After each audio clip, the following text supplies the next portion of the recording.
Саламатсыздар бардактуу биздин каналдын көрүүчүлөрү, мекендештерим, кутмандуу күнүңүздөр менен. Күнжерес каналы кайрадан Арашан койлорун чагылдырат. Бул чыгарылышта биз сиздерге Кара Балта шаар тарапка жакынкы Панфилов районундагы Чалдабарга келдик туугандар. Мына ушул жерде Бекназар агабыздын кой чарбасына келдик. Арашан койлорун көрсөтөбүз. Бекназар ага азыр бизди тосуп алды. Салам алейкум. Кандайсыз, жакшысызбы? Келиңиз, сөзгө. Бизди чакырдыңыз, биз келдик. Могу Арашан кармагандарды айланып көрсөтүп жүрөбүз. Сизге кезек келип калыптыр, бүгүн буйруп калыптыр. Бекназар мырза, эми сиздин койлор ушулар да? Канча баш коюңуз бар? 45. Койлор азыр арык экен, ачыгын айтканда.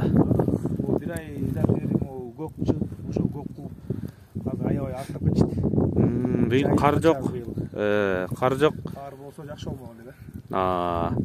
Бекназар байке, айтыңыз эми, канча жылдан бери кармайсыз мындай койлорду? Кой баккалыкта 15 жылдай болду негизи. 15 жылдай болду, Ошол школ кезде бир Рамис байкем болот, өзү тайкем болот. Ошол ушундай кой бак деп мага ой берген. Кеңеш берген. Ошол кеңешти бир 3 жылдай колдонуп, 3 жылдан кийин анан бир арадан кайра 5-6 жылдай карабай калдык да. Эми кайра бир 2 жыл болду баштаганыбызга. Кайра баштадыңыз. Бекназар байке, жүрүңүз эми. 45 баш койлор болсо, сиздики орто койлор экен, Арашандын орто койлор. Арасында өтө жакшылар да бар экен, Тигине сары койлор кетип атат. 45 башпы? 45 баш. Эми акырын суроолорго келе берелим, мен түшүндүрсөм мына. Бурун Рамис байке бар го, Кара Балтадагы Арашан абат. Рамис Жумабаев тайкасы болот экен, бул Бекназар аганын. Кой карагын деп сунуштаган экен. Рамис байкенин стилинде 3 жыл караган экен. Кийин 5-6 жыл карабай калдык деди. Кайра баштаганыбызга 2 жыл болду деди. 2 жылда мына ушул деңгээлге келдиңиз. Бул койлорду сатып алгансыздар? Негизи кой өзүнүн койлорун да. Кочкор бошотобуз да. Кочкор менен эми улутча этейин деп атасыз. Эми ушул кочкор бошоп, Кудай буйрса. Мына токтулар Арашан экен, Уже буттары жоонор баштаптыр мына токтулар, мына. Булар токту бул дагы. 45 баш. Эми сиз азыр 2 жыл болсо кайра баштаганыңызга доход барбы, жокпу сизде? Доходту эми Кудай буйрса быйыл боз. Кудай буйрса айта жүргөн 45 баштын баары тең болсо Кудай буйрса. 45 баштын баары болсо экен. Кайсы айда баштайт? Февралдын 10-унан кийин баштайт, 15-леринде. Февралдын 15-леринде баштайт экен. Мына артынан көрүп турасыздар, койлорду көрдүңүздөр, чындыгында бойлору бийик. Эми булар баары бийик кой болгон үчүн сиздерге мындай чакан көрүнүшү мүмкүн. Реалдуу түрдө алдына жөнөкөй кой алып келсеңиздер, анан чоңдугу билинет. Анан арыктыгынан да чакан көрүнө берет, Арыктыгынан да эт көтөрөт да негизи. Булар быйыл ошо 1,5 айдан бери азыр погода ылайык болуп, байланыштуу болуп, көк чыгып кетпеди, көрбөдүңөрбү? Ооба. Ошол койлор көк болуп арып кетет да. Жер көк болуп кетти. Доход жок дедиңиз ошондо? Пока жок. Расход кандай болуп атат эми сизде? Буларга эмне бересиз? Тоют маселеси кандай? Жайлат биздики. Ол туут убагында эле чөп беребиз. Азыр эми орто эттүү экен. Кайсы мезгилде булар эттүү болот? Эми биз негизи Сусамырда, негизи биякта жаябыз. 2 жылдан бери Сусамырга чыгып атабыз. Сусамырда эт түчөт. Кышы жазы бул жакта жайында Сусамыр да? Жайында Сусамыр кетебиз. Сусамырда булар кандай жүрөт экен эми? Сусамырда булар эме да. Круглый год жайытта да бизде. Сусамырдан деле ошол да. Так. Буйруса доходко эми быйыл туса башталат экен да? Машалла. Берекесин берсин. Акырындан жылып атат койлор, 45 баш. Эми сизде мындай ушу жаңы баштоочуларга эмне дей аласыз? Бул кантип койду караса, кантип койду мындай да күчтөндүрсө болот жаңы поколениялерини? Эми шанс. Эми бул эмнеде деген да? Ошо сапатка өтүш үчүн кандай кадам башташ керек деген да? Эми кою барларга, айрыкча жөнөкөй кою барларга эмне дей аласыз? көпчүлүгү кочкордон койчу 100 миңге каякта кочкорду аласың дейт да, мен көбүнө сунуштайм. Азыр көбүнкүлө мындай ортодо койлорчу. Ошол эми мен өзүм оюм жакшы кочкорлордон кошсо ошо оңолот деген ойдобуз. Эми кочкор кош керек, аянбай чыгыныш керек да. Вложение кылыш керек. Вложение кылыш керек да. Кочкордон айрыкча. Бирден болот. Биз да жүрдүк да убагында, туулбай. Эй баштадык. Ансыз экен кеңештер эми сезилип атабы фатура. Көп жерден ушинтип уктум. Хотя минимум 50 миң сомдук кочкор алгыла десе койчу деп 15 миң 18 миң кочкор алып келчү элек дейт. Карабай. Эми баштадык. Азыр эми Рамис пакетти өзүңүздөр сатып алып атасыздар. Тайкем да. Тайкем подарка алып коет да, подарка. Негизи көңүл ачык киши экен. Анан эми буга кайра токтолойлу. Демек, жай кышы жайытта болсо, кайсы мезгилдерде жем чөп жейт булар? Эми могу туут убагында мен кичине берем. Мисалы, көп бербейбиз да биз эми, бирок бир поддержка кылабыз да туут убагында. бир ай. Чөп жеп бир ай. Аны бир айда эми кайра эле көп. Буларга эми 50 койго канча тонна? 1 тонна арпа алып коесузбу бир жылга? Мен эми 3-4 тонна алып коем. Ошол. Ал нем, бардык малга жетеби же? Койлорго эле. Кой. Бир айда как раз февраль, марттан кийин уже апрелде көпкө чыгып кетет. Оюн бербейт да. Уже. Так, сиз быйыл козларды эмне кылдыңыз? Быйыл козларымды сорттодум негизи. Чачып айтканда булар сорттоп ошол тандалмалар алып калдым буюрса быйыл. Сиз дагы бир 3-4 жыл иштейт экенсиз да булардын үстүнөн, Анан кийин уже конкретно биз көргөндө, баары көргөндө ооруп калып эле жабыша турган болуп, эти да арык болуп, кичине көрүнөт болушту. Эт көтөрөт. Бирок бойлуу койлор экен, ачыгын эле айткандачы. Негизи өңдөн тазалап бүтүпсүз, Дээрлик. Колдон келишинче аракет кылдык. Жүрүңүздөр. Арашан боюнча эми кандай суроолор кызыктуу болушу мүмкүн? Эми булардын чыдамкайлуулугу, жайытта кандай жүрөт? Ушуларга кандай комментарий бере аласыз? Эме жооп экен да, булар мындай үшүп калат, анан кийин жамгырга уруп калат деген. Жылкыдай да отоп жүрөт да. Чыдамкай да, чыдамкай. Көпчүлүк ойлойт да, столевый режимдеги койлор депчи. Жок.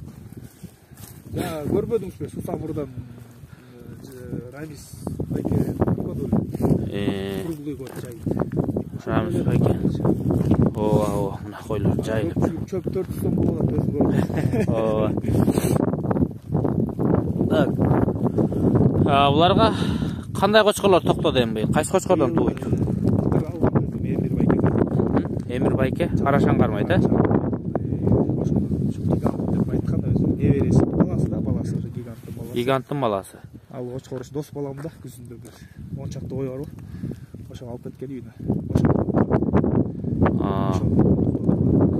Быйыл алган ландрастын балдары. Рамис байгеден, Берсек эмки куутка ошолорду коебуз. Так, негизи суроолор толук алып бүттүк.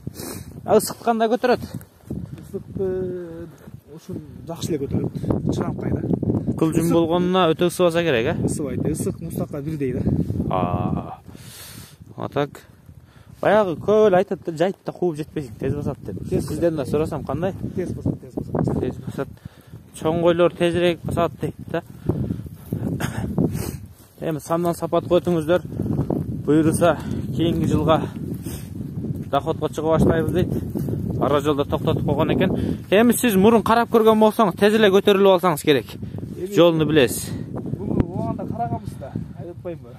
Рамис байке ошол совет берген да убагындачы. Ошондо бир 3-4 жыл карап калган, кайра сүнөт кесте 5-6 жыл карап алгам. Жүрүңүз эми Бек мырза. Тек кочкорлоруңузга жеткенче азыр ландырастын балдарын көрсөтөлүп, бир эки ооз сөз суроо берейин эми.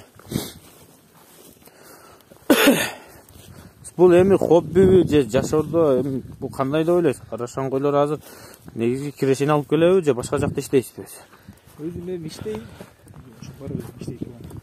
Бирок бул бир чети хобби, бир чети доход тап келет да. Будущее. На будущее. Өзүм ошо 2 ай болду. Ноғоз қошқорлар, балдары. Ландрас. Şu линия көпчүлүк мен ар жакта жүрөм да. Арашанга тез көз караштагылар да бар. Мен линия куугула деймин да, кеңеш сурайт да. Мен сиздерден укканымды айтам көбүнчө. Линия кууш керек экен, анан бир гана келбет эмес, линиясы да чечет экен, Тартара чукуп атканда мунун баласы, тигинин баласы деп атпайбы? Энеси тиги, бул деле ошондой экен. Так, айтыңыз эми, Ландрастын балдары. Ландрастын баласы. Экичтерби? Же бул элек ба экич? Булар февралда ошо бирге чыгат да. Рамис байкеден келген. Рамис байкеден. Так, баш, көкүрөк, куйруктар таза экен, буттар. Бул кара энеси 80. Энеси 80, Ана. Кызыл. Экөө тең Рамис байкен коросунан чыкты ошондо, Быйыл бүт эле тааныштарыма саттым деди. Сиздер алган экенсиздер да. Мен бир 5-6 сарай, жок 7-8 сарайда көрдүм. Рамис байкен кызларын быйыл. Şu Карабалта үйдүңүндө. Өкүл балдары, туугандары көпчүлүк алыптыр. Быйыл менин да бир-эки таанышым бар, жетишпей калды да. Калбай калды. Айттым, мага айткам, жетишпей каласың келди. Жетишпей калды. Барып алып кеткенбиз. Так, анан кочкор эми сиз кандай? Негизи чоң кочкор болсо сатып ала бересизби? Кичинекей мезгилден арзаныраак алып коюп даярданасызбы? Негизи былтыр чоң кочкор алдым. 5 жылга чыгып калган. Бирок булар Ландрастан ичинде канды өзгөртөлү деп, анан кийин линиясы таза, Рамис байкен ойлору да таза. Ошондон алып селекция жасагандардан коркпой туруп алса болот, Кан тазасынан. Кан таза да. Селекцияны туура жасайт, ошонусунан соло. А так базарда деле мондай коз кочкорлор көп, 18-20 миң сомдон алса болот негизи. Бирок мындай реально ойлосоң, мисалы үчүн же алардын көкүрөгү кичинекей, же куйрук кыйшык, же бутичке, будыши жок да, келечеги жок да. Ал мисалы үчүн Арашан кармап жүргөндөр, ошонун көзүн билгендер бир карап туруп, бул мындай сортир болот. Бул жөнүндө түшүнүгү аздар баары үчүн бир кой. Ошо айтат да. Койсоң бир эт төкпөй. Бирок мындай эмеге өчүш керек да, тазага өчүш керек болот. Эми мына ушул, эми бул негизи кочкорду тазалаштын негизги эле себеби ушу жакшы козулар туулсун, жакшы доходко чыгайын деген максатта турат. Анан мына ушул койлорго эми простой кочкор койсоң, эми бир темпте жүрө бересиң, ушундан өтө албайсың. Жүрө бересиң да, коюң бар. Эми көтөрүлүш үчүн жакшы кочкор керек баары бир. Жакшы кочкор болуш керек экен. Жакшы кочкор болсоң, жакшыларын алып каласың. Маточный поголовьени өстүрөм десең, маточный поголовье жакшы койлор өтө кымбат болот экен. Сатышы да кыйын экен. Алсаң 1-2ден аласың, массовый ала албайсың. Ошон үчүн бар ошо өтөтпөй. Кочкорлор. Эми кочкорлор жөнүндө дагы Бекназар аганда чарбасы жөнүндө билдик, туугандар. Мына ушу жума ичи буйруса Карабалтада болобуз. Экран астына Бекназар аганын номерлерин калтырып койдум. Акыркы суроо, Бекназар ага сатыкка эмне бар? Сатыкка эчтеке жок. Азыр жок, Сатып алышыңыз мүмкүн, бирок сатпайсыз. Кийинки жылгачы козуларбы? Козулар. Мына жанагы кара кочкордун балдары чыгат ошондо кийинки жылга. Сары кочкор беле ал. Сары кочкор болгон экен. Буюрса боос ошолор туулат. Андан кийинки жылга могулардын балдары коюлат экен. Мына бир четтен көрсөттүк. Эгер администраторго суроолор болсо, биздин номерлер 0502 69 28 28 телефон номерлерине кайрылсаңыздар болот. WhatsApp, Telegram бар. Бекназар аганын номерлерин экран астына калтырып койдук. Сатыла турган эч нерсе жок экен. Жөн гана бир консультация алсаңыздар болот эми. Ар кимдин ою ар кандай кошумча суроолоруңуздарды Бекназар агадан алсаңыздар болот. Анда эмесе саламатта калыңыздар, аманчылыкта көрүшкөнчө биз чыгарылыштарды уланта беребиз. Карабалта үйдүң